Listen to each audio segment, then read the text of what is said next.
Hello, welcome back to another episode of Vegan Bread Machine. In this episode, I'm trying another recipe from Beth Hensperger's The Bread Lover's Bread Machine cookbook called Whole Wheat Cuban Bread. Like the previous episode, this recipe is vegan out of the gate. My goal is to find every recipe in this book that is 100% vegan and make videos on it.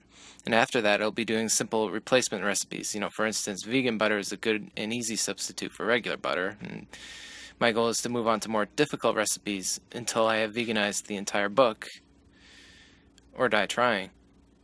If I can make a successful vegan sourdough, that would be the pinnacle of this channel, and after that I'd love to create my own recipes and try other internet recipes and review them. The whole wheat Cuban bread recipe can be found in the orientation section, and Beth provides an extensive walkthrough on not only preparing the recipe, but how to fully diagnose a mishap because, well, they happen. Okay, you will need the following: 1.5 cups of water, 2 teaspoons of salt, 2 cups bread flour, 1 1/3 cups of whole wheat flour, 2 tablespoons of gluten, 1 tablespoon and 1 teaspoon of sugar, and 2.5 teaspoons of yeast. First step. Put all your wet ingredients into the pan. That will be your water.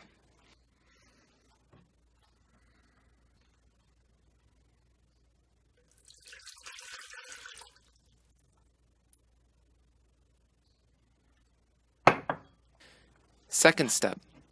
Dump your flour in. Then put salt on the side.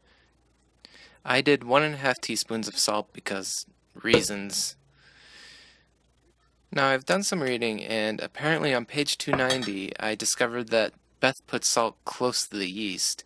And I find this interesting because I always thought that salt and yeast don't mix, and they have to be fully separated until kneaded together. According to her, that's only true if you're using a delay timer.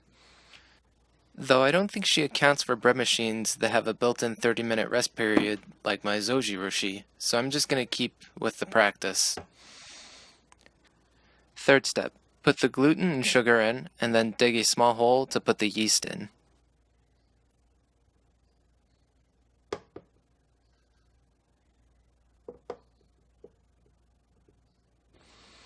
Fourth step, select regular course, medium crust, and hit start. See you again in 45 minutes when I'll be checking the dough. Okay, it's time to confess here. I have enough material to make 13 episodes at this moment, and I just stopped recording just to get the editing side of things done.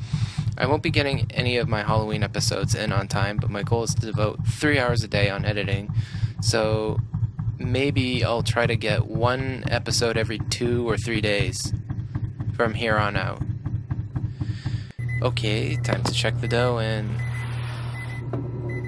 oh dear, what happened here? Can this be salvaged in the machine? Let's add 2 tablespoons of water and find out once I get back from work.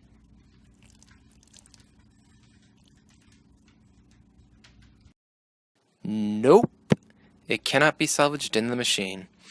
If you have difficulty kneading by hand or you don't have the time, tossing the bad dough and starting over is the best course of action. So, I've been reviewing the footage and I can't really figure out where I went wrong on this. I'm beginning to think maybe perhaps I might have put in too much whole wheat flour in, and maybe the water isn't just enough. I don't know. Let's try it again. Okay, this is how the dough should look. For some reason, I added another tablespoon of water. I got in the habit of doing that, and, looking back at it now, it's not necessary. But you know what? That's alright, because the loaf came out well. If you are looking for a wheat bread and you don't like 100% whole wheat, give this recipe a try. I enjoyed it. I'm not quite sure what makes it Cuban, but I'm sure it'll go with whatever is on the dinner table.